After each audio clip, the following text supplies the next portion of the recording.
Which Side Podcast is a proud member of the Which Side Media Collective. Yeah, this week we don't have a sponsor again. We would love to shout out anything you guys fucking want. You have a show, a blog, you just want to be fucking awesome, you can sponsor an episode. Yeah, each episode that we produce costs about $10. So that's all we ask. Yeah, donate $10 at our website. You can sponsor an episode, and we'll be your puppets. Shit puppets? I was gonna say shills, but I like shit puppets. I like shit puppets too. We'll be your shit puppets. Yeah, whichsidepodcast.com. Whatever that means. This is episode 84. Is it? I think so. Sweet. I'm pretty. Could be. Could not. Maybe 85. I don't know. Should we check? Nah. Okay. We have Cody Allen on this week. Yeah. Cody is our intern as well. But he's actually creating a new podcast called Radiculture right now. Should be out really soon. So keep your eyes peeled for that. I'm super fucking excited about this. It's going to be awesome. Yeah. So he's diving into radical culture. Yeah. Get it? In a way that, we don't get in our current media system. I kind of look at it as a podcast version of The Daily Show, but for anarchists. Yeah, and he sent around a test sample, and we gave it a listen, and it's awesome. It's way awesome. So I think it's going to be something that everyone's going to really enjoy.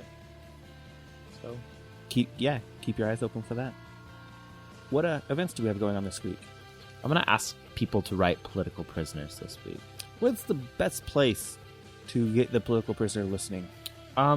Check out Anarchist Black Cross. I know Denver Anarchist Black Cross has a great listing of political prisoners from all sorts of movements. So, you know what? If you write a political prisoner this week, shout it out on social media, tag us, we'll give you a free month membership. Without a doubt. They need your support. They need love. You would have no idea how important letters are. I could tell you that from firsthand experience. They are the best thing. They make the prisoner feel good, and they also just help pass time. So, yeah, if you don't know what to write, just anything, really anything. I had a hard time writing for the longest time. Jordan can be a test to that because I didn't write him enough. But it can be just anything. Well, tell them what you did that day. Just went on a hike. Sometimes that's good to hear, that there's still a world out there that people are living in. Yeah, so write a political prisoner, post on any social media, tag us in it, and we'll give you a free month. For everyone you write. Totally. Ready for the slingshot? Yeah. Okay, slingshot. June 20th, 1790. We're kicking it way back. The title of nobility was abolished during the French Revolution. Yeah. That's interesting. Eliminating the class system since 1790. Why the fuck isn't it done yet? I don't have that answer. I really don't either. But you know what? Enjoy this episode.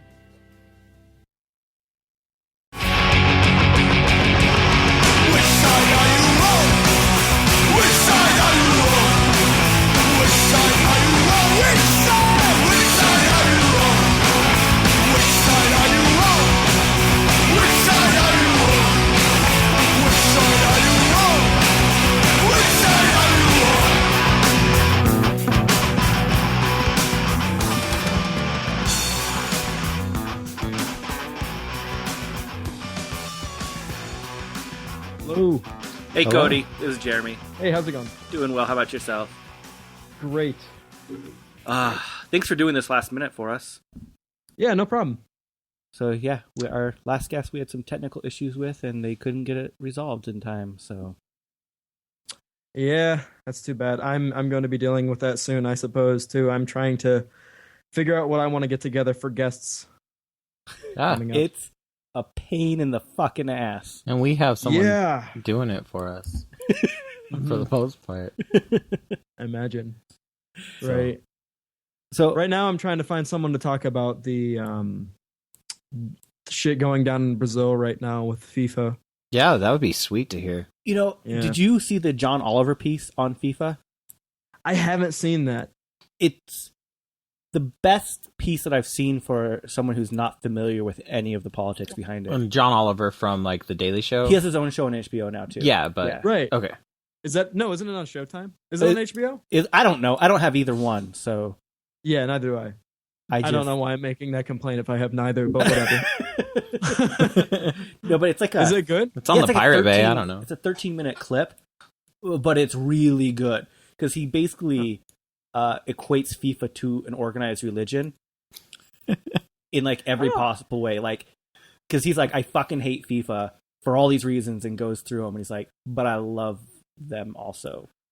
Interestingly enough, it's almost. I think sports teams and like the fan following that some of the sports teams have is actually like the sociological and anthropological definition of a cult, because like part of the definition is that they have like regular meetings and things like that, and its members. One of the like definitions that runs the gambit, or one of the factors that runs the gambit between cult and just like normal group, is like, does whatever they're doing cause them to like suffer a loss of time with their other family and friends?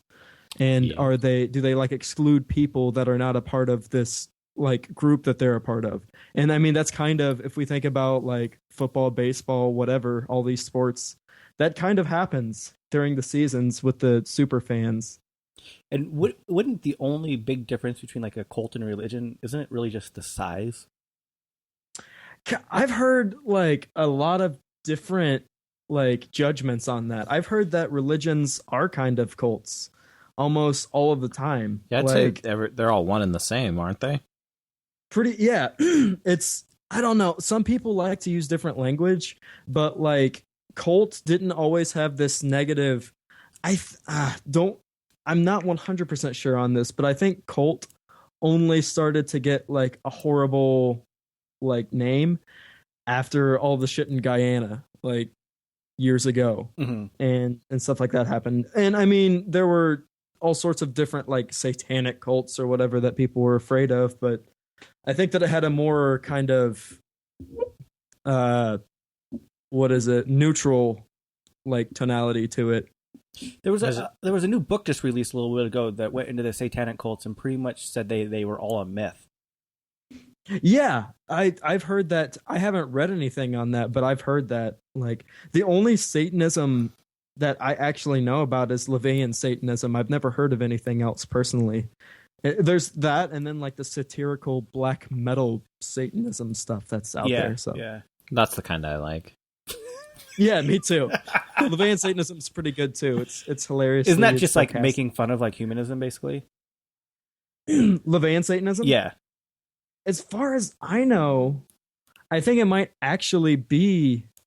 Now, you might know more than me, but I think it might actually be humanist, and it makes fun of like Unitarian, like Christianity. That's what I meant, that they were making, like, they're humanists, they're just making fun of like everything else. Oh, sorry. Yeah, I think so. I honestly think know very little. I mean, that's what's funny is that there's like Satanists are typically non-believers.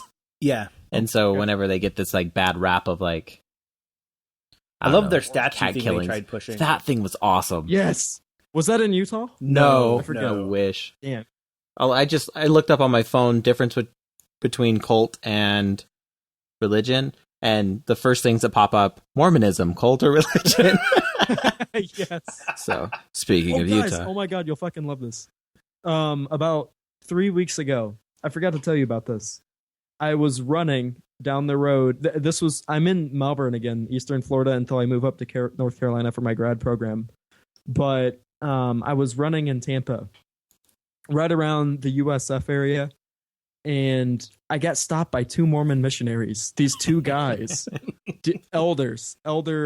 Oh man, I forget. I actually gave them my Price and phone number, and I Cunningham. told them I might be interested in interviewing them. That would be great.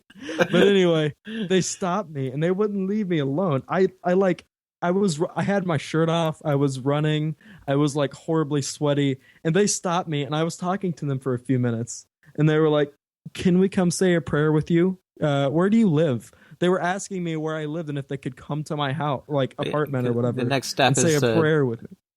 Next step's knock on your door and try to See, I take sit down. that they were just attracted Exactly. to you. Could be.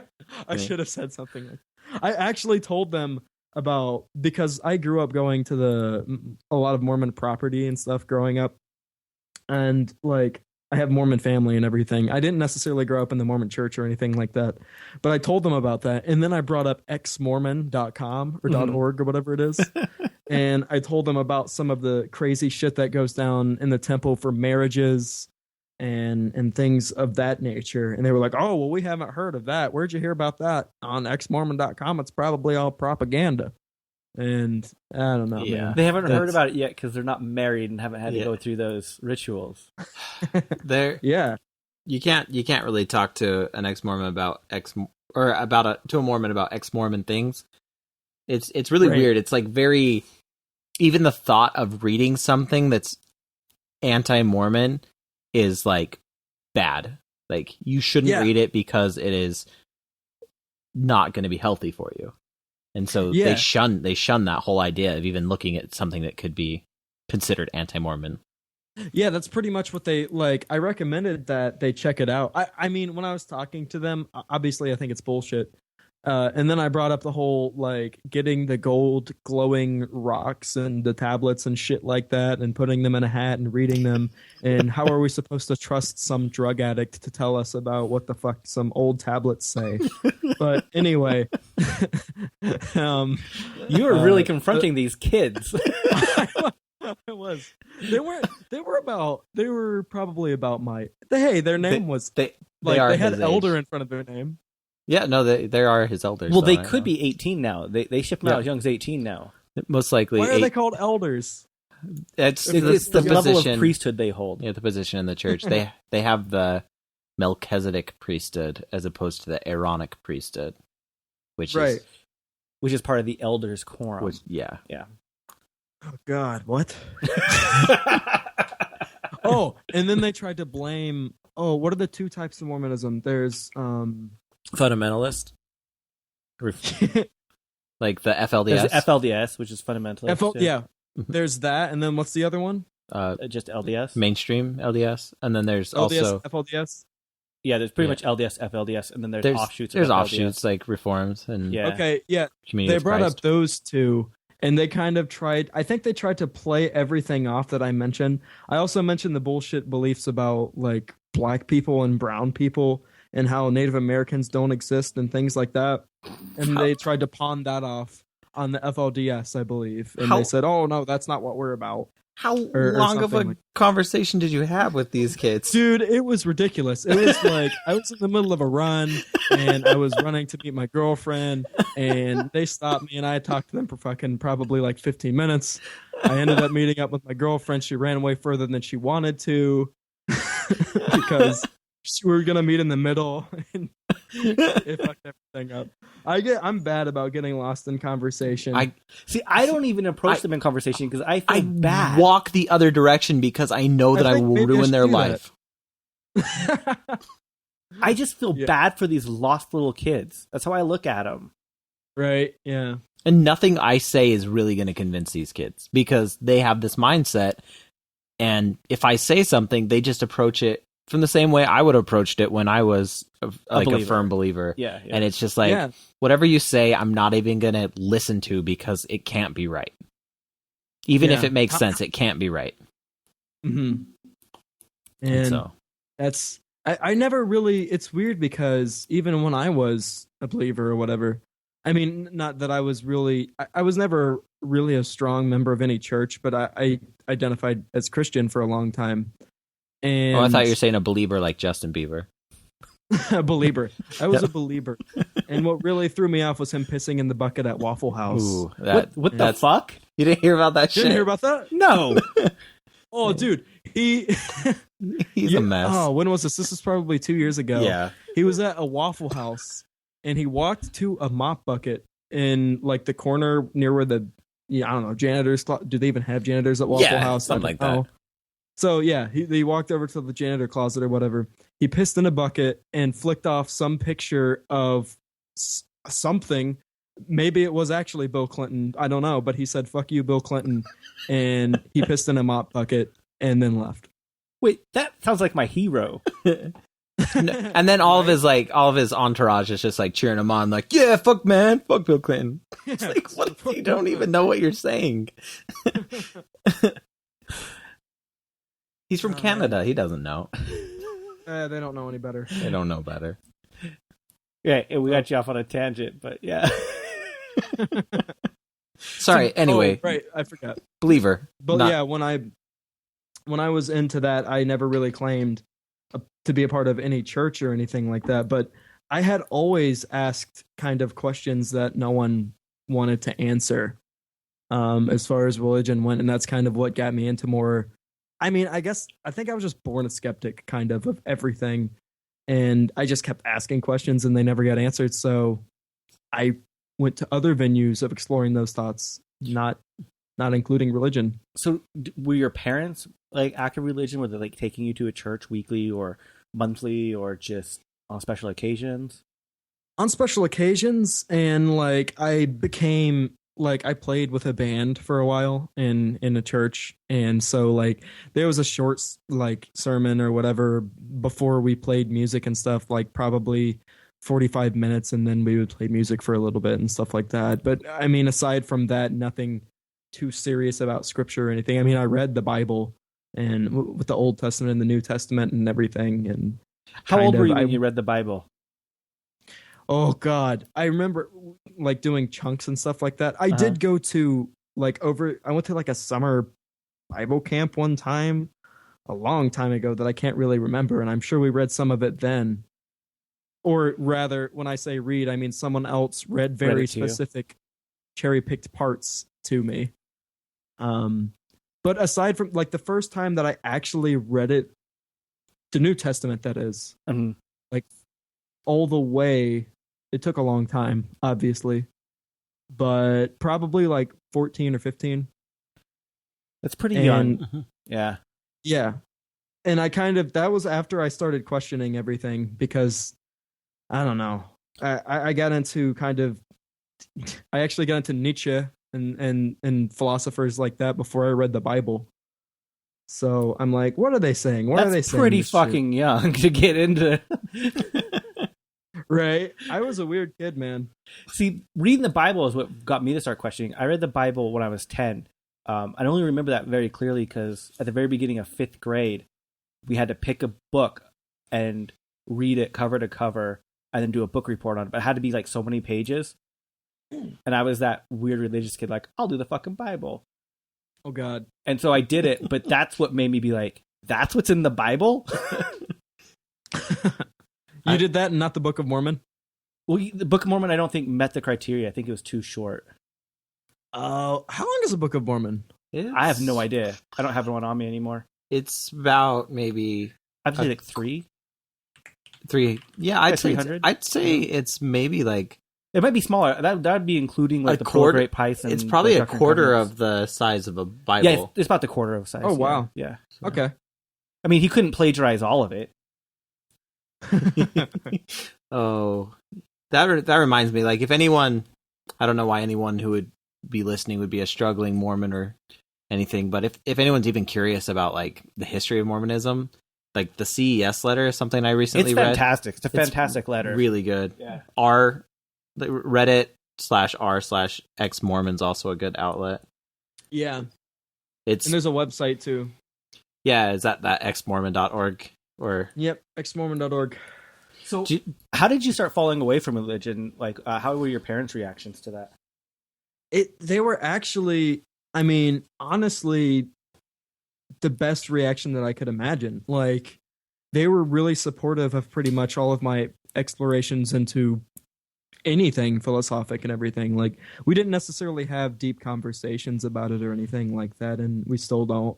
But they were supportive of me doing whatever I thought was right. What really got me to start questioning that sort of thing was actually I got into philosophy when I was in like 7th grade. I was very interested in skepticism in the way of not necessarily religion, but I mean, I got more interested in skepticism as far as like politics, like what we're being told, and I kind of got into I got into the 9/11 truth stuff. So did Jordan, though. No, yeah, I love that shit. Like, I still love that shit from a skeptic perspective now, but yeah, I was into that back then, and I was less logical about it then, of course. I mean, I was in 7th grade. Oh yeah, me too. 7th, 8th, 9th. You guys are fucking young. Yeah. What are you? 19? Me? No, I'm 20. I'm gonna be 21 in September. I'm a little bit older than him. I read the Bible before he was born. Oh God.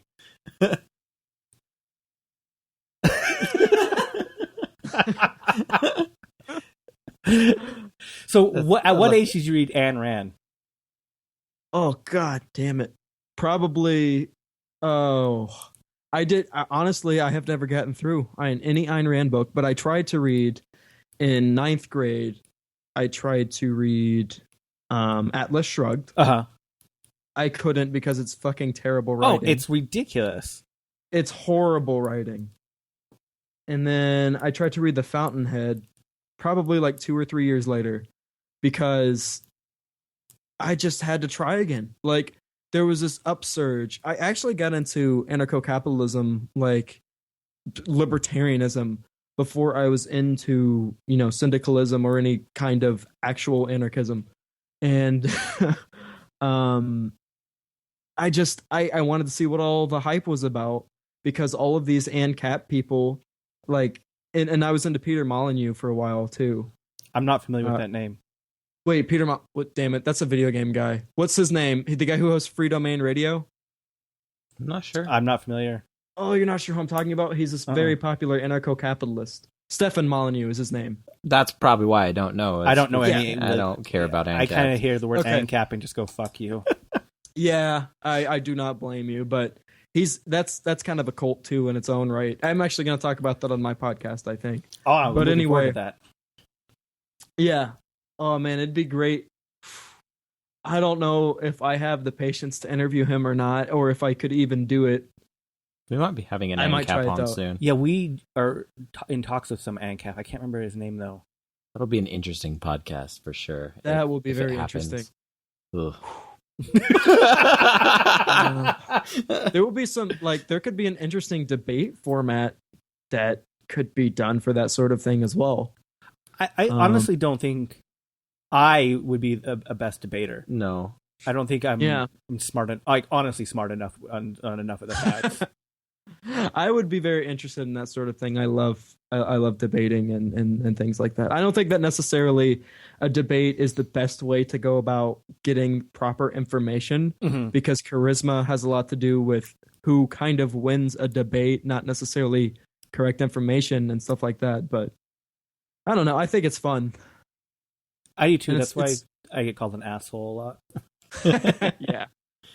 They're fun to listen to as well. Yeah. Like, it's a fun format to get informed on issues. And I just love drama.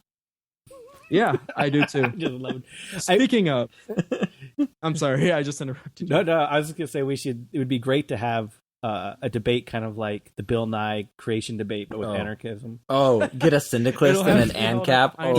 Yeah. That'd be hilarious. Like, just like the Bill Nye debate was held at the Creation Museum, this one will have to be held at the ANCAP, or damn it, the Ayn Rand Institute. It's a free market. Yes. Any sort. What would it be? Hold on. Let's think. Yellow I guess versus Walmart red. Something. Walmart. No, you just have to do the exchange, right? Just rent the ground floor. Yeah. I mean, you could always have a child that you could sell to be moderator.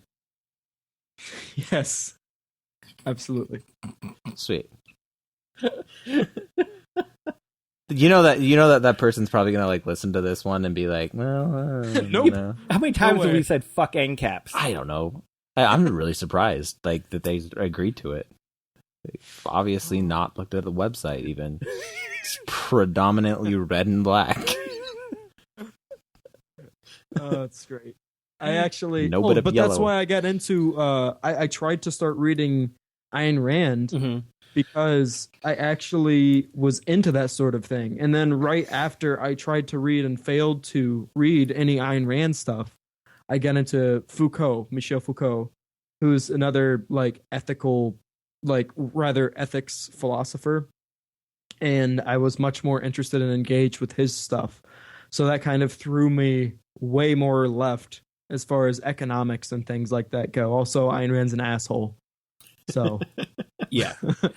like, I just can't get past the basic idea of the selfishness. Like everyone in high school is always ragging on about, and that's why I read it. And I'm just like, this is just, you guys are so full of shit.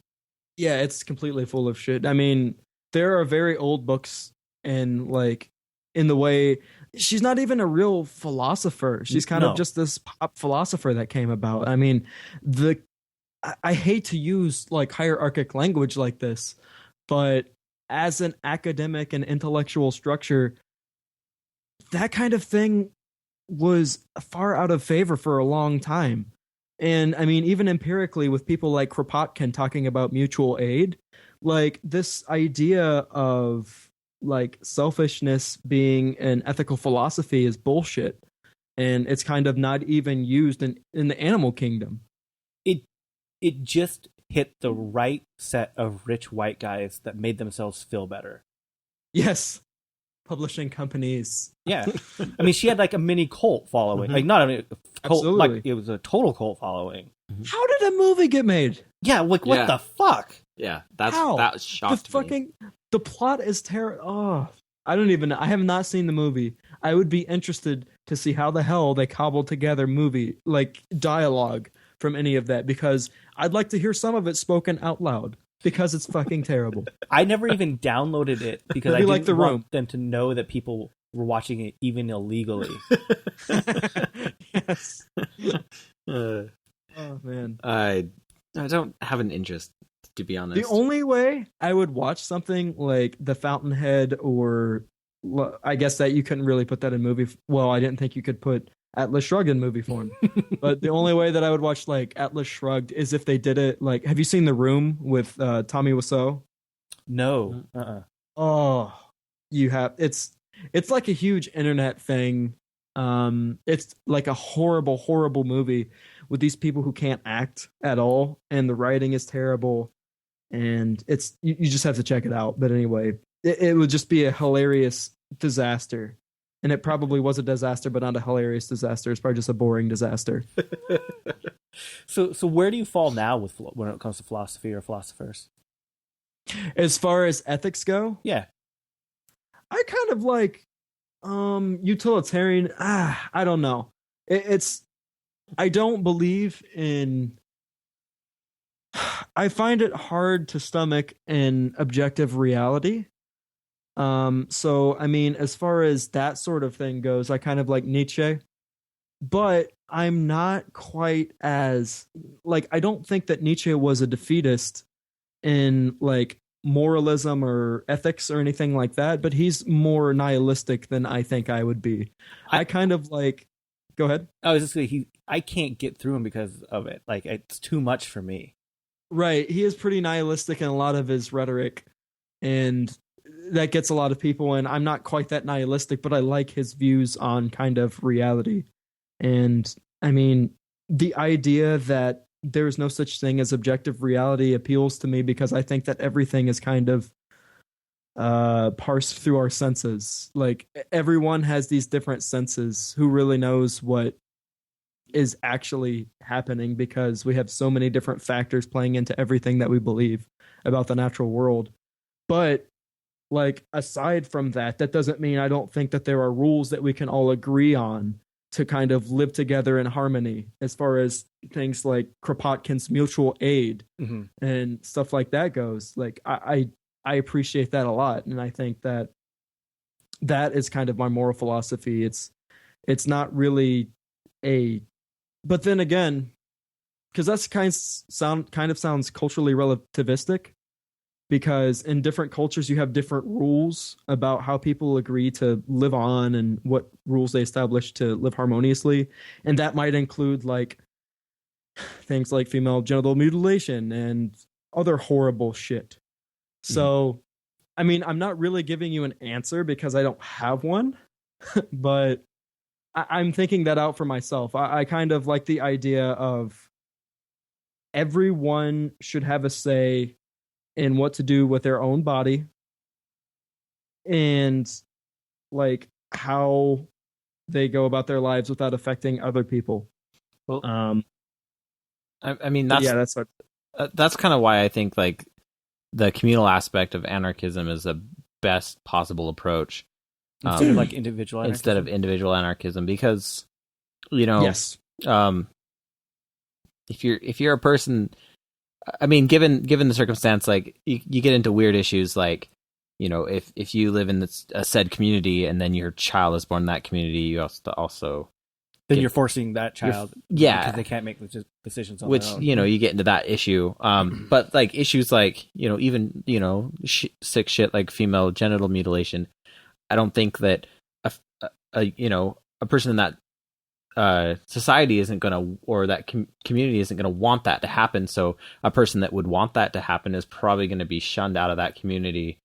And you know what I'm saying? Okay, but what if there's 20 people that want that to happen? They're shunned out of their communities from their own community. Now you have a community where that is happening.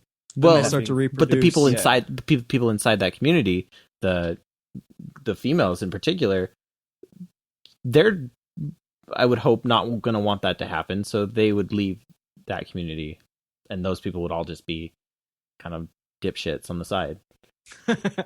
Yes, you're getting into a lot of like what if shit, and it totally is. But this is the issue with like discussing things like the anarchist ideology as far as like practical things go, practical matters, because it's difficult for people to pay attention to what you're saying, because everyone's like, well, that's a lot of what ifs. Well, what the fuck else do we have? Like, I can tell you about Catalonia, and I can tell you about like Christianity and these small communes in fucking North Carolina or something. But like, other than that, we are kind of talking about what if situations when we're talking about theory. So, I mean, as far as that shit goes, I would hope that maybe there would be groups like kind of a better equivalent of, I don't know, Amnesty International that would go around and discover this terrible shit that's happening. But I always like to explain it like my ideal anarchism is not an ideal world. Yeah. There's still going to be shit. It's not going to be perfect. People are going to have to be working, and it's not going to work all the time, but it's how you do it and how you approach it that matters. Totally. I love getting I'd really... Go ahead. Oh, no, I was just going to say, I really like the idea of establishing like a functioning Black Cross in America or something like that. That's not based in religion and not based in hierarchies or anything like that, but is actually working on disaster relief and making sure that everyone's get their shit together as far as food goes and water and all of that stuff. I was really surprised in like Occupy Sandy. They were like on the forefront, and there's also like Common Ground Collective was really great during Hurricane. Common Ground's pretty... Yep. Well, and you were talking to Scott Crow about one of my ideas the other day, which is that we should really look at forming an anarchist bank. Yeah, I know that sounds completely like I brought it up. Counterintuitive. I brought it up in a joke. The anarcho-capitalists are back in, guys. Yeah. No, like I honestly think that's a great idea right now. I wouldn't want it as a permanent thing, though. No, more like a credit union. What was that? More like a credit union, right? Yeah, of course. Only a credit union. Yeah, where you could borrow money from the government and then give it out at a 0% interest rate. That'd be great. Yeah. But I think in the unfortunate monetary system that we're in, you'd have to have a fee of some sort. It would be one simple way of taking the money out of these massive banks that are only continuing, debt and poverty and getting it out of their hands. That'd be awesome. I think it's totally you could accomplish it, and even if you wanted it to like be sustainable to a point. If anyone's interested, all I need is a licensed CPA to get the ball rolling. That's all you need? That's all I need. I've done a lot of the groundwork already. Really? Yeah. And Scott said he's on board to help push and it then through. Once you have the licensed CPA, all you need is a signature of 1,000 people willing to make deposits of $5. And you can get your license. Oh my God, we need to start this. Yeah, oh my it's God. really not as difficult as people think. And we would have to call it something like the People's Credit Union or something like that. And you get all the socialist fucks in. I'm just kidding. You would. I mean, you would inevitably have some socialists and some commies. No offense. There's some cool stuff with Unite the Left. I don't know. There's some cool stuff and some bad stuff, I suppose, with all the Maoists and stuff like that, I guess. But I don't get why Maoism is a thing. Yeah, neither do I. How is it different than Leninism, number one? And why are people naming themselves after dictators? Yeah, no. I can see Leninism a little bit, but anything after Lenin, I'm not so sure. Trotskyists and fucking Stalinists, which I don't even... whatever. I have no idea. Oh, do you guys know the story of how Stalin died? I don't know. So I have no idea if this is just true or not. It's probably like some terrible anti-red propaganda or something like that. But this is what I heard. This has nothing to do with politics at all. So anyway, the story is that for a long time, Lenin didn't allow anyone to come into his bedroom. And so one night he started coughing and having a fit or something like that. And he called for help when he was in his bedroom in his private quarters or whatever. Of course, they had guards outside of his doors and stuff like that. Well, they weren't allowed in his bedroom. And so he called for help. And one of the guards came in to help him and see what was wrong.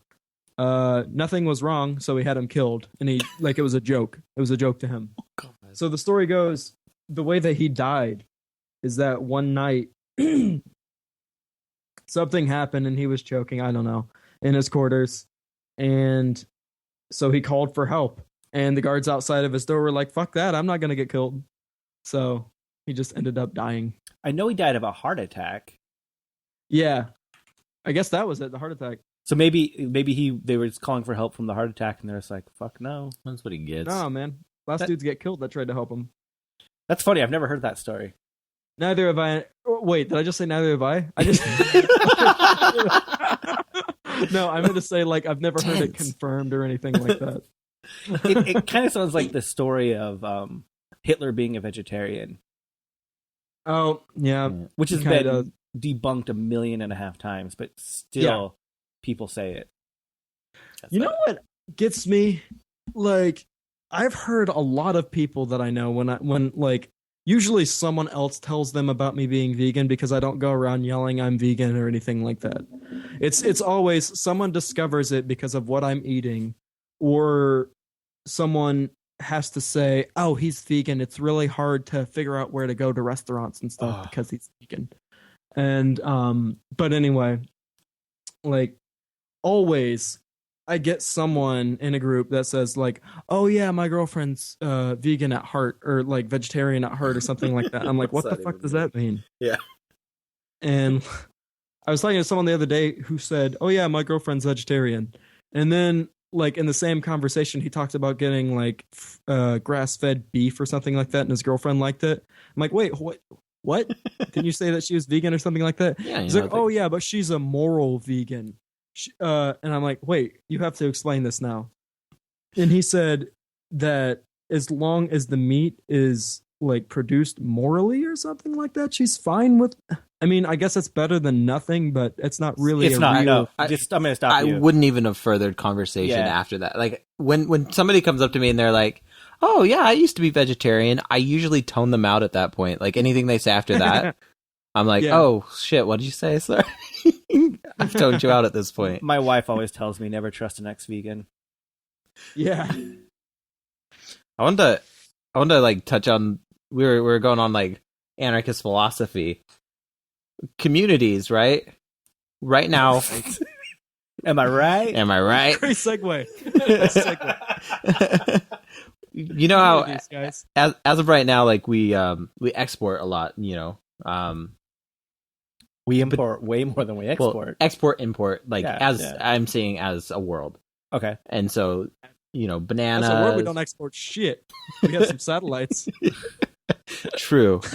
Touche. Sorry. Like just different things like that, like produce, agriculture. Yeah. Mm-hmm. You're talking about the global market. Yeah, exactly. Yeah. Mm-hmm. How do you implement that in an anarchist society? Well, world trade. Yeah. Most of the global market right now has to do with subjugating one set of people for another set of people, right? So, we're forcing them to grow bananas so we can purchase them at a cheap price. But if it was completely equal, would we really be eating bananas, or would find an alternative? So I think it'll be more of a balance that way. What if you want bananas?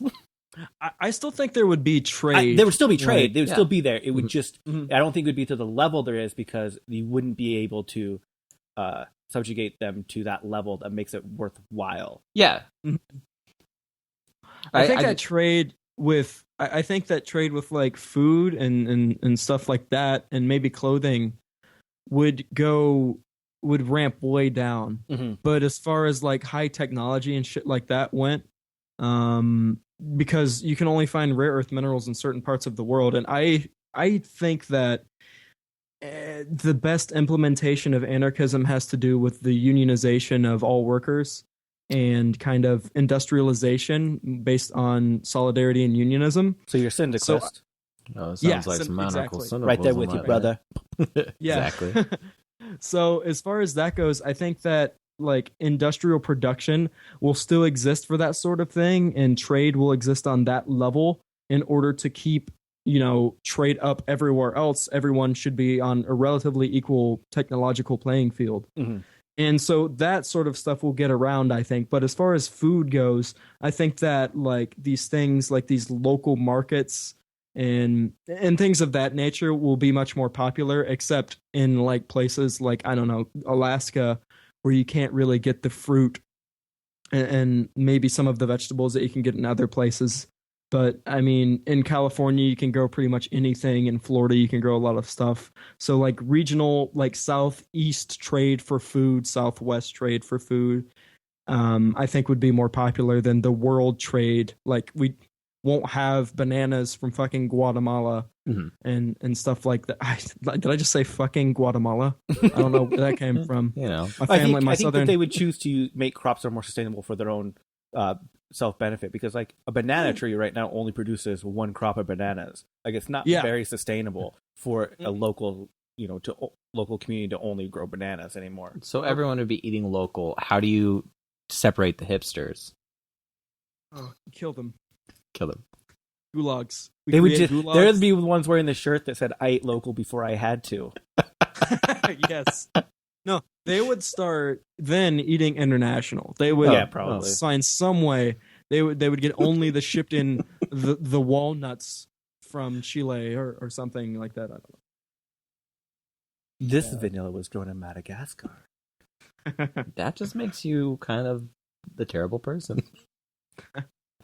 But I mean, What would be that's the type of like after revolution stuff that I don't worry about, because that's the stuff that will figure itself out.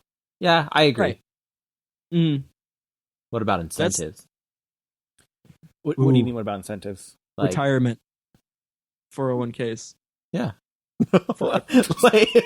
like incentifying us to like who takes out garbage, incentivize like that type of stuff, or I'd say incentifying productivity. I think that as far as that goes, there's this saying that's really popular that you guys have no doubt heard, like people who worry about who washes the dishes after the revolution aren't really anarchists or aren't prepared for some sort of solidarity among the working class. Mm-hmm. Like, as far as productivity goes, I think that that's incentivized insofar as people being interested in like contributing to a community. At the point that people are educated and willing to participate in like a unionized like worker society, I think that productivity would be really important to people. And since people aren't going to be like going into careers at that point that they aren't really interested in for the most part, then I think that that's an incentive on its own. But aside from that, as far as doing shit that no one really wants to do, maybe, I mean, there's stuff that someone wants to do always, but a lot of people don't want to do, say, yard work or, I don't know, pick up the trash or whatever. And I think as far as that goes, like, I mean, this sounds a lot more like state communism than anything else, but the only thing I can think of is having some kind of like way to have a lottery system or something like that you draw in and you get like, you know how we have jury duty now? Like, I don't know, take a week off from what you normally do and pick up the garbage for a week or something like that. I don't know.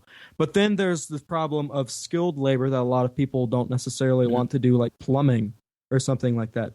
But then that comes along, that skilled labor comes along with the territory of a lot of other skilled labor like carpentry or architecture or engineering and stuff like that. So like that comes with the territory of those jobs. So as long as people are willing to help them out, then I don't really see a problem as far as incentives go. But that's, again, a lot of what ifs. Mm-hmm. I actually feel the exact same way. Like, I don't, when it comes to like the basic runnings, I don't really see a problem. The only problem I see is incentivizing people being active in the community as far as the communal governing of themselves is concerned. That's the only part I see. But that easily solves itself, I think, in 100 different ways too. Yeah. It's kind of like, I don't know, it's interesting because I've always wondered if what the truth is behind kind of the Athenian Republic or whatever, because we hear about it being this great democracy, or, well, I guess it's not really this great system where so many people were always active in the political movements and stuff like that. But they still had slaves. Yeah, they still had slaves. And were really the people who weren't slaves, like the workers in the society, were they really concerned with politics? It sure doesn't seem like it from like the Socratic dialogues and stuff like that. It seems like a lot of people are really fed up with a lot of the political movements and like the sophists and stuff like that. Mm-hmm. So I think that our education about that is really fucked. But again, that's a hierarchic system that we can't really compare to some sort of like non-state society based in egalitarianism. I mean, once you get rid of the class system also at the same time, you know, I think that would solve most of those problems. Right. I feel like I've never talked to a person, unless they're just making up excuse. Actually, I have talked to a couple people that are literally just like, I don't participate in voting because I just literally don't care. But like, I've talked to a lot of people who don't vote or whatever because they're so fed up with the system and they feel like they don't have a voice or whatever. I haven't really talked to a whole lot of people that don't really feel that way. And I mean, I would argue that a lot of people don't care about politics because they literally feel like they have no input. They don't make a difference. But when you have a society where you actually do have real input and you can make a difference, people will voice and they will be active participants in. Yeah, and you can opt out if you really want to. If we're being real here, like you can opt out of something if you want. Like you can, if you get drawn for the fucking trash lottery and you don't want to do it, you can do that. But like your city or whatever suffers because of that. And I think that, like, for example, in a more collectivist society like China or something like that, these questions have already kind of been answered because they're much more collectivist in like China, Japan, other places like that. And I was just going to say, like, my version of, you know, an anarchist society is not this utopian, we're all friendly with each other. If you're going to be the asshole that doesn't do that, I'm not going to be nice to you. Well, yeah, exactly. Yeah. like I said, my idea of anarchism is not like an ideal society. Like, it's not perfect. Yeah. Mhm. But and if you, that's, I was gonna say you brought up voting. Do you vote? you know what, I don't. But here's the thing: in moving to North Carolina for this grad program, I'm actually going to have to get residency in the state, and a part of that is registering to vote and voting in the elections. They monitor if you actually vote. Oh, you know what? I don't know if they can do that or not, and I'll look into that. But they say that voting in an election is a requirement. Huh. So is it that you just don't vote in like national elections, or do you not vote even on local like school board elections, or just nothing whatsoever? I've never voted at all. Uh-huh. I don't have now. Oh, it's like I don't really want to get mixed up in supporting a system that I have so much disdain for. But I don't necessarily have a problem with people who participate in it. As far as that goes, I do think that like local elections and stuff like that can have some real, like, you can make a real difference. Like, I like what you guys said a while back. Like, vote out your judges. Oh yeah, Yeah, the time. always. I do like that. And because nobody votes for that shit. And you can have a real difference if you participate in that, in keeping your judicial system in the area from becoming completely corrupt. So, And we've talked about it before in the past number of times, I'm sure. But voting, like, on certain issues that directly affect, you can have like immediate effect on certain issues, for especially Yeah, like right addendums. now, like women's issues. women's rights yep. Mhm. or human rights, things like that, that Yes. will have an effect, and it's not some sort of false pseudo voting system like president Right. or something Mhm. like that. Definitely, I don't see any issue in that, and I think that it's Right. important. Yeah, addendums and stuff like that I think are Mhm. incredibly important to vote for. But like, it's not very often that those even come up, and when they do, sometimes they aren't implemented when we vote them into like, they don't come to fruition. You might actually be surprised when you go to a poll how many things are on there that you've never fucking heard of. Mhm. Yeah, there's that too. Mhm. Like I go, I've pretty much voted in everything, and I even vote in the shit that I've I never know. missed an election personally. And Yeah, I would have voted for Vermin Supreme. Jordan did, right? for president, Yeah. no, I think he was off the ballot at that. Well, he wasn't on the ballot ever, but Right I in. think I did Green Party just Oh, so Jill Stein. yeah, just so my vote's thrown away anyway. I'm We're in Utah. so Yeah. it's just I couldn't support Obama, and Mhm. at least it's not an Obama vote. Yeah. Not that it fucking means anything, right? Obama. I always love how like people find out that we're quote unquote liberal, and they just think, like we love, Democrats or love the current. It drives me fucking batty. Like, it's insane because I've heard this ridiculous mind gymnastics that goes on with like liberals defending Obama. Like, there have been way more drone strikes under Obama, and they defend that. Mhm. There have been like kind of these regressive changes for actually women's health under Obama. A lot of, I mean, I guess I shouldn't say that he implemented them, but like there has been a lot going on that he could kind of, have Yeah. influence over. I mean, he said he'd take all troops out of Iraq, and His first thing he said was he's going to close Guantanamo Bay. yeah, like Yep. he's a fucking politician through and through. Yes, he is. They're all the same. No doubt. They're talking about, they're ramping up coverage right now on Iraq again. Yeah, they're saying Like, that he's they're going to like, get them all out well, again. Yeah, exactly. Well, Iraq's fucked up again. Wonder what's happening there. Like, who could have thought that the puppets that we instilled are maybe not doing so well among, like, I don't know, the Muslim Brotherhood and shit going on there. I don't know. It's not really the Muslim Brotherhood in Iraq right now, but it's a group that's very similar. Yeah.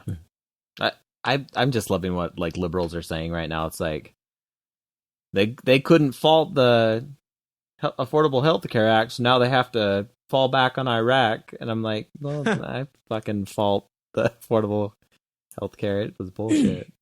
Yeah, it didn't kind help of is. enough people. Not even close. No. It was bullshit. All of it. And fuck, It Mari. has been a little bit. It has been very marginally helpful, but it's also put us further into the pockets of the insurance companies. And like, for example, kind of middle class, even lower middle class workers are now maybe even paying more for insurance and have higher copays. I know that my parents do. I don't have insurance because of it. Mine got bumped out. Yeah. Really? Yeah. Oh, yeah. What are you going to do about that? Because isn't there a penalty for not having it? It's $90 first year. Well, for me.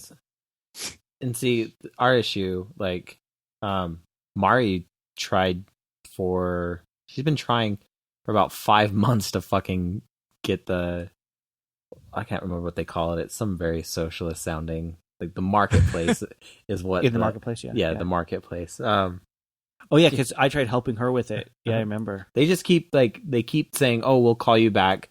Luckily, she's not technically past the deadline because she had an application in before the deadline. But I think she just barely started paying for insurance, like this month or something. And so the whole thing is just a joke, even to get through it. Yeah, I went through and I weighed the benefits of what I could afford and the level of coverage it granted me. Didn't justify paying what it was.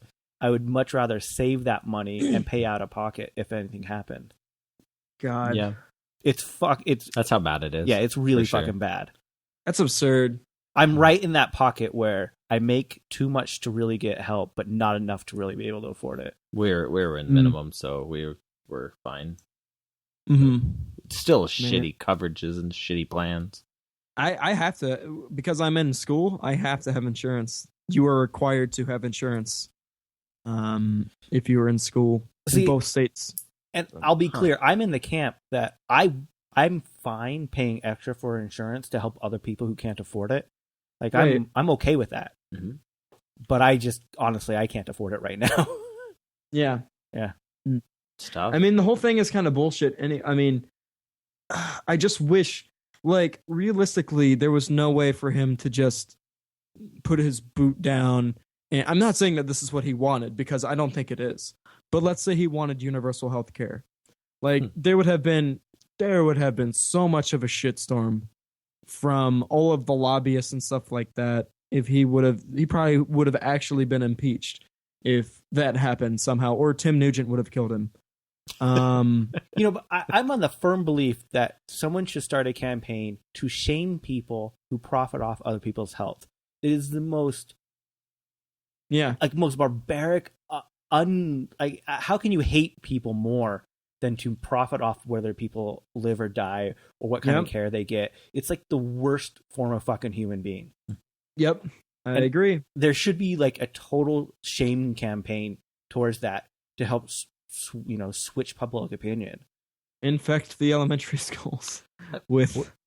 That's what we need to do, man. Education, re-education camps. But we've had these conversations, like with my uncle. Yeah, and people, when you break it down to them, they're like, "Oh, that does make sense." I remember I was talking to Jordan's uncle about this, and he's like, "Wait, you want universal health care?" I'm like, "No, like I don't want anyone to profit at all off health care. Period." Mm-hmm. And he's like, "Well, you'd have to get rid of insurance companies." I'm like, "Exactly. Mm-hmm. They shouldn't exist." Mm-hmm. Like, I'm okay with that. It's like, I think that in our current, like, if we are still in some sort of capitalism or like kind of, I don't know, post-capitalist state that still has like the same kind of monetary currency system or whatever, I don't really have a huge issue with like doctors and nurses and stuff like that profiting somehow off of our health, but not in the way that they are in America. Well, that's not really, like, I don't view like doctors earning a wage as profiting off of health. I believe that's just doctors earning a wage for their labor. Mm-hmm. Yes. The profiting is when, they run, each test that they run gives them an extra exactly penny. Yeah. Like, they get incentives for different. Yeah. Like, or the more this gauze costs me $5, I'm going to charge you $35. Mm-hmm. That type of shit. Yep. Yeah. Yep. It was really funny when I was having that conversation with Jordan's uncle. He paused and he's like, "This is sounding very like anarchist views." I'm like, "You know, I'm an anarchist, right?" He's like, "Oh yeah, I forget." Wow, I'm surprised he knew what that word meant. Honestly, Well, we've discussed like fucking fire departments and roads Yeah, as examples of roads are my favorite example to bring up to people. yep, Go ahead. me too. Yeah, it's just, But then I think there's actually like a meme about this, about like ANCAPs and what is it, toll roads. They love those. They love to use those as an example of, no, wait, not all roads are socialist or whatever. yeah, just toll roads are complete failures everywhere they put them. Yes. Yep. Utah doesn't have that, which is nice. No, but they've Toll tried roads. several times. But we do have the toll, We have the HOV lanes, the HOV lanes, but now. they're free. You can still pay a toll to get on them, though. You can pay a toll to get on them, but Yeah. they're free if you have more than one person in your Yeah. car. Oh, I see. Okay, that's cool. So it's this high occupancy vehicle lane. Mm-hmm. But if you Yeah. want to pay a fee, you can ride it for 25 cents or whatever. How is the traffic in Salt Lake City? Usually bad around like it's like any rush other hour. major city. They build enough roads to handle rush hour, and then it's empty every other minute. Huh. Okay. Yep. It's really not bad at all. It's not bad. Tampa sucks all the time, and so does Miami and Orlando. Like, they're terrible for some reason. I think it's because SeaWorld, you know? Everyone's trying to yeah. get to it. It's definitely, I don't know. I just feel like there are a lot more people who drive literally everywhere here than almost anywhere else in the U.S. I'd like say Florida. I don't know. What's up? I'd say that like downtown Salt Lake, people sort of commute by bike and other methods. But, It's gotten better last like 10 years. but yeah. definitely, I'd say 95% of the Utah population transmits or does. I would like car to say transit. like Salt Lake almost models itself directly after Denver. So we're like almost 10 years infrastructure behind Denver. So if you see what anything Denver's doing, we'll be doing in about 10 years. Oh, God, no. Yeah. Yeah, okay. And Denver I don't know almost models after Los Angeles. They're like, 10, 15 years behind Los Angeles on their infrastructure. Huh, okay. Yeah. Interesting. We're slow. Yeah. We're slow to everything. Mm-hmm. How is like activism out there, like animal rights activism? I know that SeaWorld has huge campaign against it right now, but like, what's stuff like out there? It's like, it's okay. Like on college campuses and stuff like that, it's all right. It's mostly people trying to bolster their resumes and shit like that, doing like service learning and stuff like that. But as far as like demonstrations and stuff go, it's okay. I've noticed a lot more people being interested in the fun cultural stuff. Like, it's probably like this everywhere, but stuff like Veg Fest and what else is there like Veg Fest? I can't think of anything, but things of that nature. ARC, Animal Rights Conference. I don't think there's one of those near us that No, I think know that's of. once a year. Yeah, it's a national conference. Right. Okay. That stuff is way more popular here than any demonstrations. But I think the issue is that everything in Florida is kind of, you grow up here being so like discouraged from being part of communities because Florida is an extremely subdivisioned like state. Like, all of the communities, and not every single one, obviously, but most of the communities in Florida are all kind of subdivisioned off. And so you grow up in these little insular groups that kind of, and like, you're almost discouraged from like having friends outside of your group and everything. So you just grow up with this like homogenous group that keeps to itself. And so people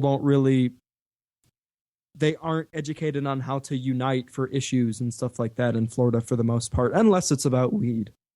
And they're really excited about that. Who's not But it's excited okay. about that? Yeah. Trying to legalize it everywhere. Yeah. I mean, I think it should be. I mean, I've actually never smoked and I'm not really interested at all. But I think it should be. I think all drugs should be legal, obviously. I'm right there with you. I always get the weird, Yeah. like, you're straight edge. Why do you want all drugs legal? I'm like, they should be. Like, what the fuck? Yeah.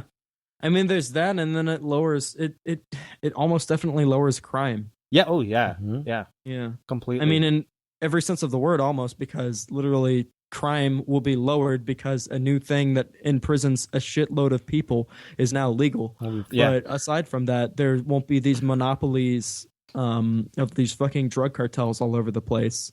You'll be able to. If you don't want if you don't want the drug cartel violence, just eliminate their money stream. It's Exactly. that simple. Yep, exactly. I think, and like you'd be smashing the prison industrial complex like 50%.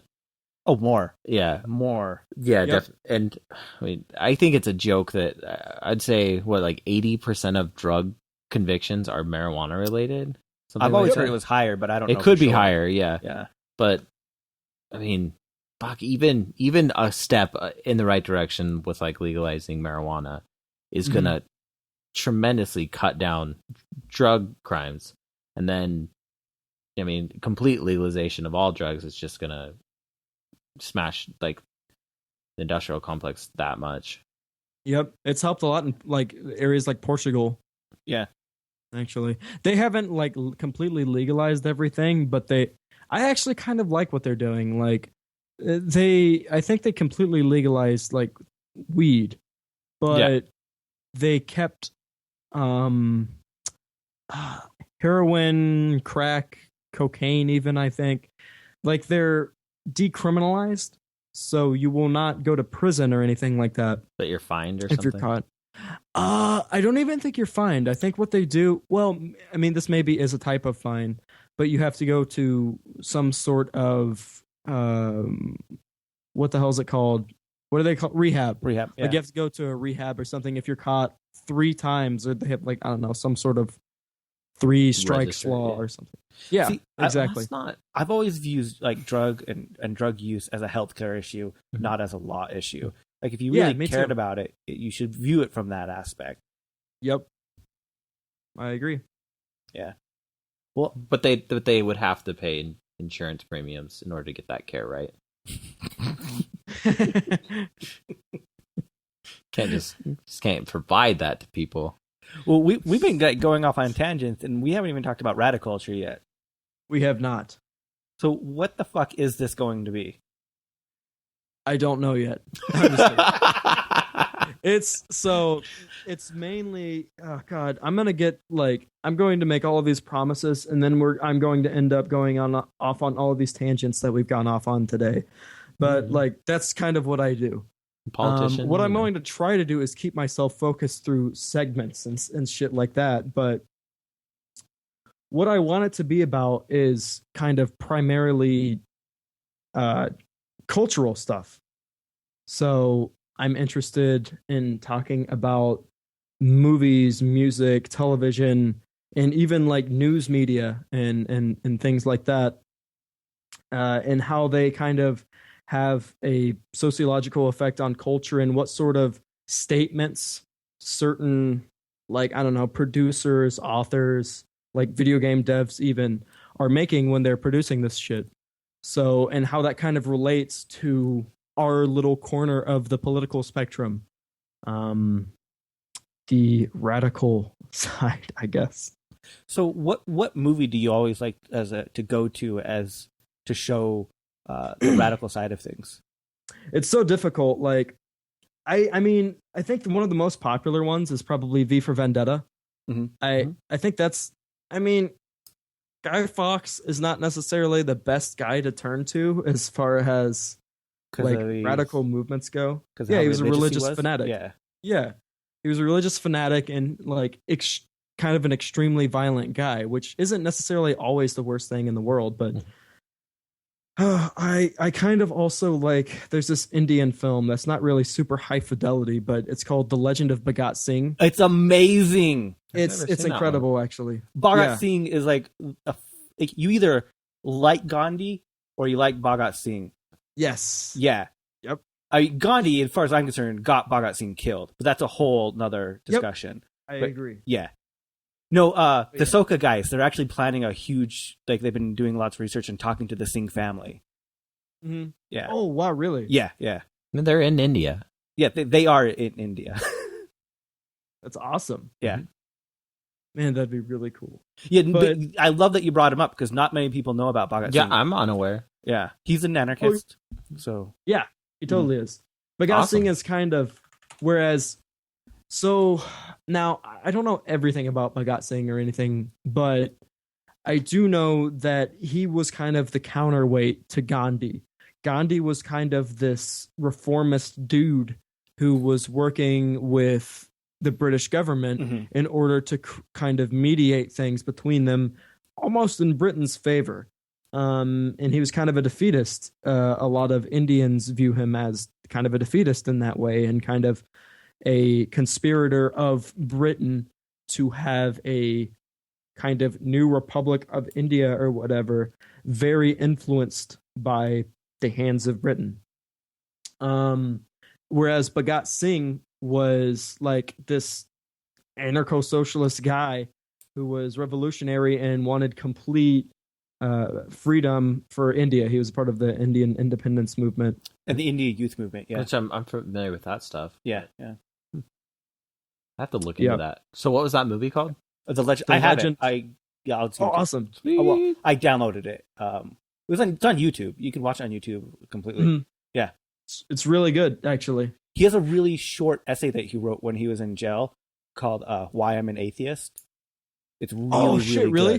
good. I have a translation of it. It was only translated recently into English, but it's really good because a lot of his critics, wanted him to, like, repent and come to God, basically, especially in Hinduism. Mhm.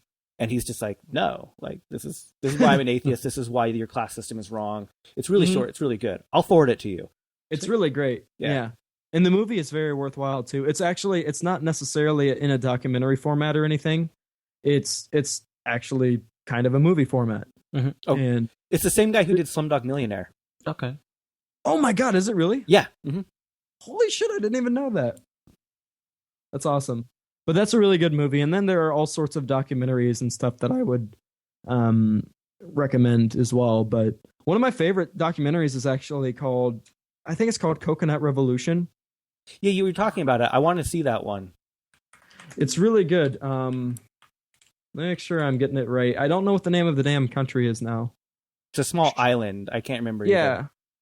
Okay. Multi-award winning documentary film about the struggle of the indigenous peoples of Bougainville Island.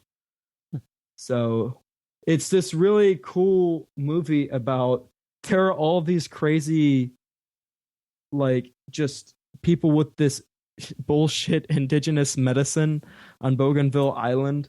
This guy's like, yo, you rub this fucking coconut and grass mixture on your nose and it cure cancer.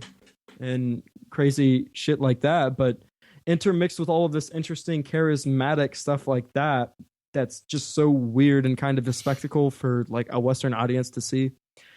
There's also this great theme of resistance running throughout the entire thing. It's about them resisting against these mining companies who come to the island and start destroying all their entire ecosystem and the thing that they love so much. So this small group kind of resists against, the entirety of Papua New Guinea, because the mining company is from Papua New Guinea. And so the Marines from Papua New Guinea get involved and they send the military over there. And that's like a huge beast compared to Bougainville. So it's really good. I had like a test run of Radiculture, and I sent that out to a few people, and I talked about it in that, I think. Yeah, that's where I heard it. Yeah. Yeah. Coconut Revolution's a really good documentary. I was gonna say, if you want a documentary that kind of proves that nonviolent resistance is effective, it's not effective, I should say, Mm-hmm. and that any privileged white American kid that claims passive nonviolence, that bullshit, should watch Burma VJ. It's not about that. but it's about pretty much what happens when they tried to video stuff that was going on in Burma. You know, monks who were getting shot point blank in the face for sitting in front of firing squads, that kind of shit. You be passive. I just don't. I hate that like white American can claim this passive nonviolent bullshit and not ever have been in a situation where they can justifiably. Those people, I stand behind what they're doing. I don't think it's a and they always bring up India as, you know, a case in point of where it worked, and that just proves they know nothing about the Indian Revolution. No, absolutely. Like, Bhagat Singh was in prison for bombing the fucking parliament. Like, yes. How is that nonviolent? Granted, he turned himself in after, but he also died at 23. Yeah, very young. Yeah, he died. He had a young. gorgeous mustache, though. He had a fantastic mustache. Yeah, I wonder if he waxed it. Does that make being almost how old am I? I'm almost 27. So that makes me feel so like he died at 23 and he's this amazing anarchist. Didn't like the conspirators that killed Franz Ferdinand, weren't they only like 19, 20, 21? That's crazy. Oh, the Black Hand. Yeah. The Black Hand was really young too. Yeah. I mean, and that started World War I and II. Yep. Does that just make you feel just like... You guys got to get your shit together. Yeah, exactly. What are we doing with this podcast? That's what we're doing. Oh my God, there's this NoFX song. I'm also going to recommend music on the show and talk about that as well. And there's this song called... Oh man. Damn it. It's a NoFX song. And there's a line in it that says the People's Revolution is going to be a podcast. Oh yeah. It's called like damn it, like Marxist Brothers or something like that. Awesome. That is hilarious. Yeah. So how did you get like involved in studying like the Indian Revolution? I don't really talk to many people that know anything about it. It's just because I'm a weird dude, man. It's like so. Because you wanted to shit talk Gandhi. I mean, yes, actually. I really fucking hate Gandhi. Like, I have a passion. I actually do too. I actually, this was in like 9th grade. I had watched the movie Gandhi that was like critically acclaimed and everything.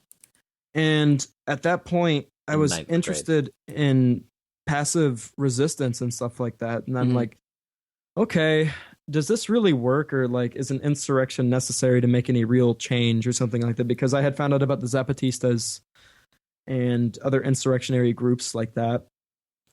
So beyond them, I wanted to find other kind of insurrectionary groups and kind of violent actors who worked to liberate. And so I looked right towards that. I learned a lot about Gandhi. And so I wanted to learn more about the groups that wanted social change that were not Gandhi and that were not passive. So I learned about him through that. And then at the same time, I wanted to learn more about the movements in America. Like there's Dr. Martin Luther King. And then for him, there are also the Black Panthers and Malcolm X and the more militant movements and the LA riots and shit like that. So I don't really think that would have gotten off the ground were it not for the LA riots and other things like that. I don't think that any changes would have really been made if people weren't afraid of more terrible shit happening because they weren't, changing the fucked up system that was in place. I would say it's not even that people were afraid. I look at it like the Black Panthers coming in and arming themselves and saying, we're going to have our free schools and we're going to fucking defend them. That, it in of itself isn't violent, but they're using the threat of violence to defend themselves. Yeah. I think that's making real change. I agree. Yeah. Yeah. So that's how a lot of these weird, we get on all these weird tangents when we're talking. That's kind of how my mind works when I'm doing anything, unfortunately, because it makes anything hard to it makes anything done really hard sometimes. But that's kind of how it works for me. I discover something and then I branch off of that something and go into another something. And I keep branching off until I make new discoveries about what I'm trying to figure out. if in this case, like non-violent resistance actually works without also at the same time violent resistance. I think that both are kind of necessary for any social change to happen, or at least the threat. You know, one book I don't hear people reading enough of, and I highly recommend to anyone who's interested in this, is Pacifism as Pathology by Ward Churchill. Oh, I've heard of that. It's absolutely amazing. Is that the one where he discusses destroying? Oh, it's a zine. Oh, it's a zine? By Ward Churchill? By Ward Churchill, yeah. Pacifism is... I've never seen it as a zine. I mean, it was a published book. It says it's an essay written in 1986 by Ward Churchill. It examines the role of pacifistic politics within the United States leftism. Okay. It pretty much goes into how pacifism is a privileged stance. I enjoy Ward Churchill. Yeah. Yeah, me too. The Z Magazine column. Lost his tenure, didn't he? He did. Yeah. Really? How did that happen? I didn't know about that. Bullshit. Comments because of 9/11. Yeah. Oh, man.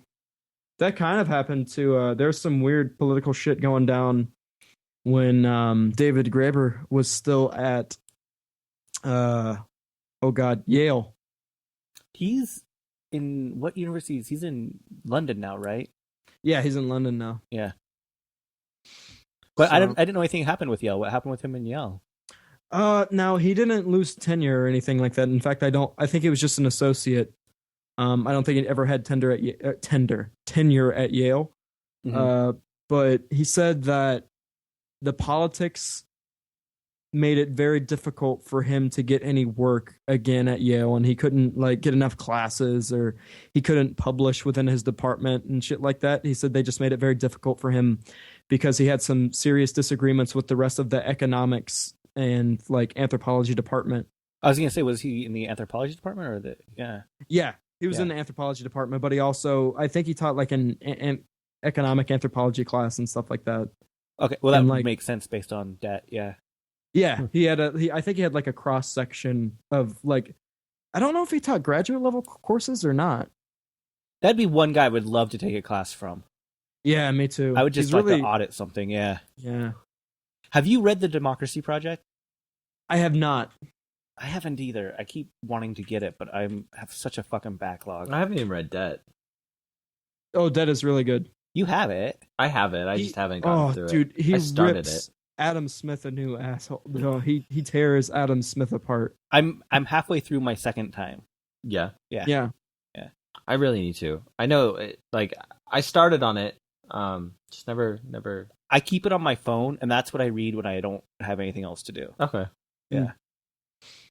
I might actually go through some of I don't know if it would be because this has been done so much, but I'm thinking about going through Guns, Germs, and Steel or A People's History of the United States a little bit on the podcast as I've well. read those both front to back. You know, the guy who Average. did Guns, Germs, and Steel, he did a new Jared one. McDiamond? Or Yeah, Jared I can't remember the name of it, but it was Diamond? highly recommended to me. And He did a new one that's called... what the fuck is it called? I don't know. It's similar to Guns, Germs, Steel. I don't know. I never finished Guns, Germs, and Steel. I Is it read the third? Nope, that's not it. Sorry. I read it I read an unabridged version covered You were in in cover. jail. Yeah. Collapse: How Societies Choose to Fail or Succeed. Collapse. Yes, That's that was it. it. Collapse. Yeah. Mhm. I thoroughly enjoyed Guns, Germs, and Steel. Yeah, me too. It was great. And I wouldn't have read it had I not been in jail, though. I have to be honest. I don't think I could have gone cover to cover on anything like Oh, that. they had that in the jail. Was No. there a lot of? It was sent to me. Oh, It's in the jail now. It's in the jail now. awesome. I I have a question. Yes. Have you seen? This is a really probably dumb question to ask someone who's been to prison, but have you seen Orange Is the New Black at all? Yeah, I watched both seasons already. I love it. Now I realize you were not in a women's prison, No. but do you It see any is- similarities? It is remarkably similar. Really? There's so many inside jokes that I think only federal inmates would get, and that's what makes it wonderful for me. That's pretty great. Like, the fact that those red badges that they're wearing, identical. It's hilarious. Really? Yeah, like, Did the research, huh? Yeah, they did their research really well, I'd have to say. Did you like were you in minimum security? I was like medium minimum. Medium minimum. You were the So, high like, of the minimum. I was the high of a minimum. Yeah. Because I don't know. Which really is like a medium, yeah. Yeah. It okay. wasn't too bad. It was minimum enough where it was okay. It was very probably similar to how Orange is the New Black. They were able to roam a little bit. Yeah. But like in Orange is the New Black, they roam all over. For us, and most places that aren't super minimum, there's blocks. Like every hour, you'll like a bell will ring or something, and that's when you move, and you have like 2 minutes to get from one place to the next. So if you want to go to the library and you're at rec, like you have to hustle your ass to the library, or else you're stuck wherever that you are. So if you like have to be somewhere, you have to really plan things out. Because they lock down. They don't allow free roaming like some prisons, like minimum. Did inmates control the kitchen where you were? Not really where I was. There was definitely segregation throughout, and there was like the black side of the kitchen and the white side of the kitchen. God, that would be so difficult. It's weird. Yeah. But I don't know, you kind of have to it's really complicated. Like I sat at the white table, but all of the white people knew my political opinions about the situation. So they knew that I wasn't racist. Yeah. And I hung out with, all the races, so that wasn't an issue for the prison I was in. The way you worded that, it sounded like I hang out with all the racists, not the races. Yeah. Hang out with all the racists. Yeah, it can be an issue in certain prisons. Like when I was in one jail, I had a black bunkie, and they tried to get him out, and the person they tried to put me in with, I didn't want to be in. And so that caused a situation because I was going against the white race, which, it just depends on where you are. I kind of lucked out on the federal facility that I hit, as it was pretty mild. It was segregated, but mild as in terms of like who you can associate with. Right. Are there, at the federal facility that you were at, were there electrical like shorts all over the fucking place like in Orange is the New Black, or... I'm just kidding. That wasn't a real question. It's just because in this show there are like fucking 40 times where there's just people getting shot by electrical outlets. Yeah. Actually. Oh wait, really? Yeah. What the fuck? And the showers, they weren't safe by any means. Wow. Yeah. They were sketchy, that's for sure. There was one place that I was at, not the federal facility, but they had like a electrical water heating unit above the shower and I was like, if that thing fell, I would be dead because it's electricity. Is that the holding facility in Arizona? That was actually at I want to say Davis County.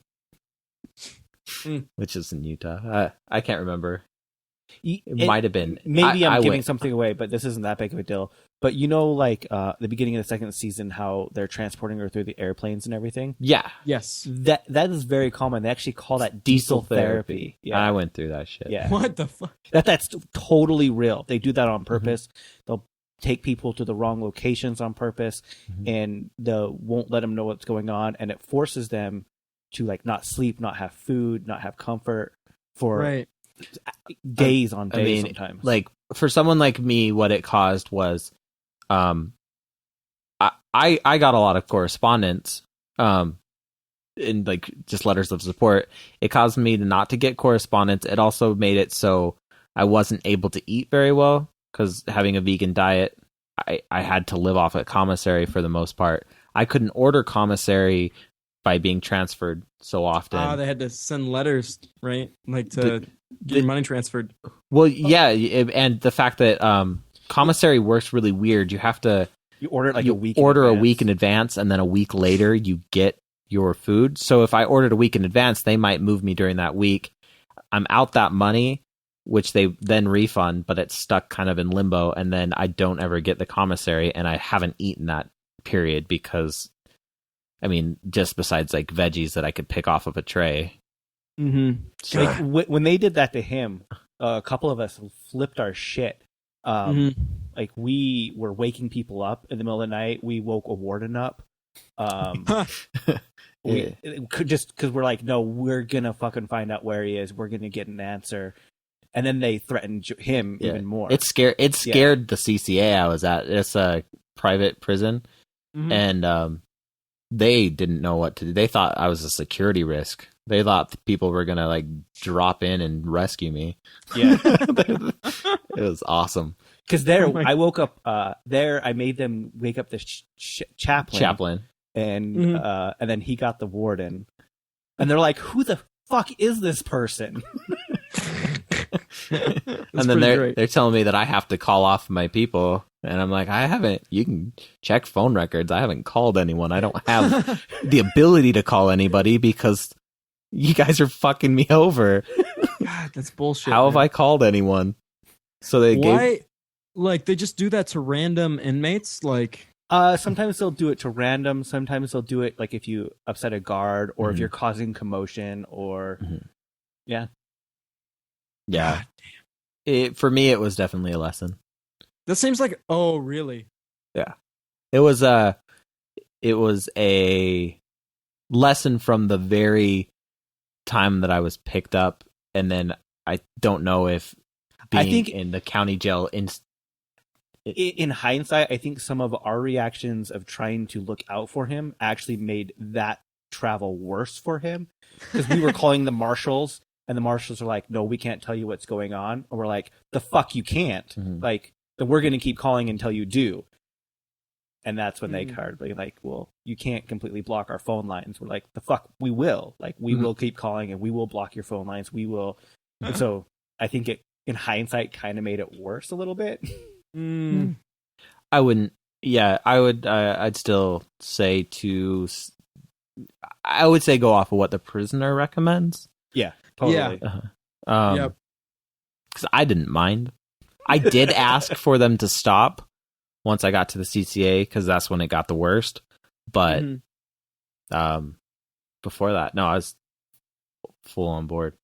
That seems like an absurd waste of money for someone who just pissed you off.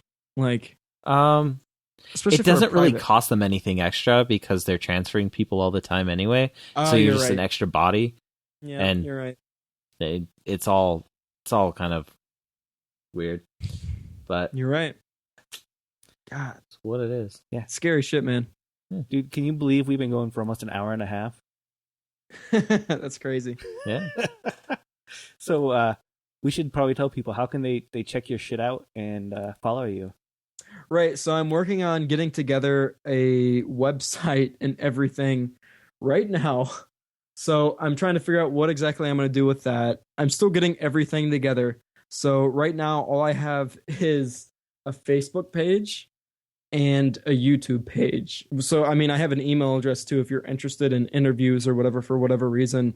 It's just my Google account is Which Side Podcast. So that's my YouTube account, Which Side Podcast.